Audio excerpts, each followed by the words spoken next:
नमस्कार शेतकरी मित्रांनो, सर्व शेतकरी बांधवांसाठी ब्रेकिंग न्यूज आहे मित्रांनो. पीक विमे मिळण्याची तारीख ही फिक्स झालेली आहे मित्रांनो.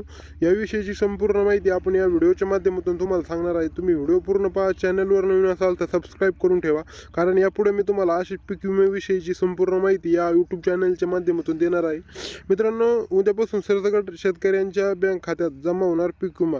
न्यू अपडेट क्रॉप इन्शुरन्स याविषयीची आता एक अपडेट म्हणजे न्यूजला पडलेली आहे मित्रांनो.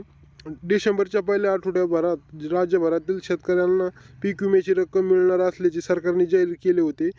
सुमारे 1.41 लाख शेतकऱ्यांना प्रधानमंत्री फसल विमा योजना म्हणजे पीक विमा योजना अंतर्गत नुकसान भरपाई मिळण्याची तयारी चालू होती. यावर्षी राज्यातील अनेक भागात अतिवृष्टी आणि पुरामुळे पिकाचे नुकसानही झालेले होते मित्रांनो. राज्य सरकारने ही नैसर्गिक आपत्ती म्हणून घोषित केली होती. या क्षेत्रामध्ये पाणी संचलनामुळे बहुतांश उभ्या पिकाचे एकूण नुकसान झालेले होते. ज्या शेतकऱ्यांची पीक विमा घेतला आहे त्यांसाठी पीक विमा कंपनीने डिसेंबरच्या पहिल्या आठवड्यापर्यंत दाव्याची रक्कम थेट त्यांच्या खात्यामध्ये जमा करील असं सांगितलं होतं. ज्या शेतकऱ्यांनी पीक विमा काढला नाही परंतु नुकसान झाले आहे त्यांनीही पीक विमा नुकसान भरपाई म्हणून शासनाकडून आर्थिक मदत मिळणार आहे मित्रांनो.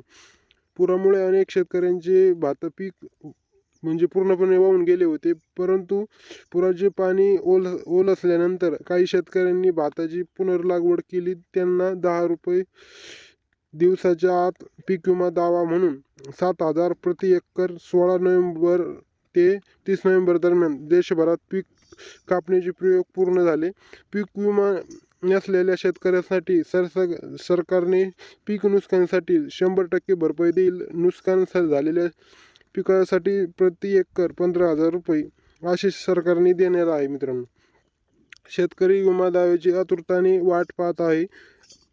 अशातच हवामानाच्या घटकामुळे यावर्षी मोठ्या प्रमाणात नुकसान झालेले असलेल्या शेतकऱ्यांसाठी डिसेंबरात सुरुवातीस दिलेली रक्कम एक दिलासा म्हणून उपयोगी येईल अशी माहिती म्हणजे मित्रांनो आलेली आहे. तर पीक विम्याची रक्कम तुम्हाला मित्रांनो फेब्रुवारीच्या अंतिम टप्प्यातही मिळणार आहे अशी म्हणजे अपडेटमध्ये सांगितलेलं आहे. जय हिंद, जय महाराष्ट्र.